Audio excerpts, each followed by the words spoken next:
This is what a mask looks like before you bend the wire at all. And the first step, before you fit it on the person's face, is to give it a preliminary bend in the nose area in the general shape of a nose. And what's really important here is don't pinch this right here into a pointy shape. I'm not even going to do it to this mask. If you pinch this to a point, the mask will never seal well on the person's face. It will always leak right there because no one is pointy right there across the bridge of their nose. So start by just bending it like this. And now we're going to show you me helping my husband with the initial fitting of his own mask. Many people can do this for themselves. Some people could use a hand, and this video will show you how. So what we've done now is we've tied the mask just loosely, and now we're ready to mold the upper edge around my husband's nose. So you want to get the nose about as high as it can be comfortably. So this mask has a shaped edge, so it can be high on his nose and still not bump into his eyes. So first we need to give it a nice press right around the nose, really trying to contour this to the exact shape of the nose. My mask uses quite a fine gauge wire, which helps. Now my husband has a sharp nose and deep hollows right here. There's still a gap. I can tell right now there's a gap here and a gap here that would be admitting air and fogging his glasses if he had his glasses on. So I'm going to put my fingers right here, and in order to get a nice bend all the way into the hollows, I'm actually going to bend the wire backwards for a moment.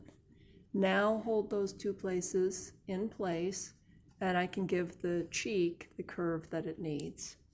Right around here. So my poor husband is holding the camera. He's the cameraman and the mask victim here.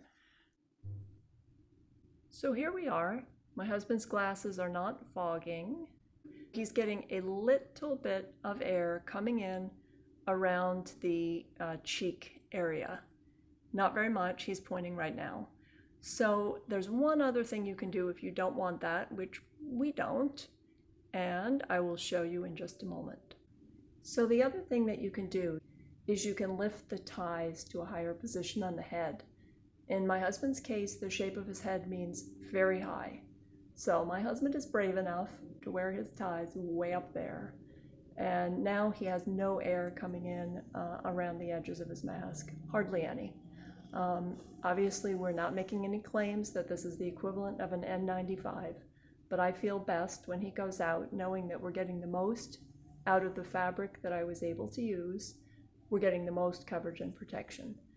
So the other thing I'd like you to notice is that it is absolutely essential in getting this kind of a good fit in a cotton mask that there has to be enough total length to go over the person's nose and chin. Before I developed this size for my husband, all of his masks were falling down off of his nose. You can't get a good seal that doesn't fog your glasses if your mask is falling down off of your nose. So he's had problems with mask fit his whole life. And this is the first one he's had where everything stays in position the way it needs to. And what it took was making the mask much, much, much longer than you might expect. So if you've been having troubles getting a good seal around your eyes, number one, you have to have wire. Number two, your wire needs to be flexible enough to mold comfortably and accurately around the nose. So in my mask, I use 26 gauge wire, which is lightweight, flexible. We double it. We'll link to that video. Other wire gauges may work for you, but if the wire is too stiff, you may have difficulty getting it to fit exactly around the face the way we just showed you. One more thing that we've learned is that once you've gone to the trouble to get the wire correctly molded around the nose and the cheeks, especially for someone who has this kind of deep hollow near the nose, you don't want to then undo all that careful work by over-tightening these ties. So that's actually what my husband used to do. He's so used to masks not fitting and to having to tug and pull that he was pulling very hard on his upper tie. If you pull very hard on the upper tie, you're going to pull out that curve, and then you're going to have air coming in near the eyes again. So that's it for today. We hope this helps you achieve an excellent fit. You may be able to use many of these techniques with a wired mask that you already have. And if you're having continuing problems, you may want to check out our design. It may offer the size that you need in order to get an excellent seal.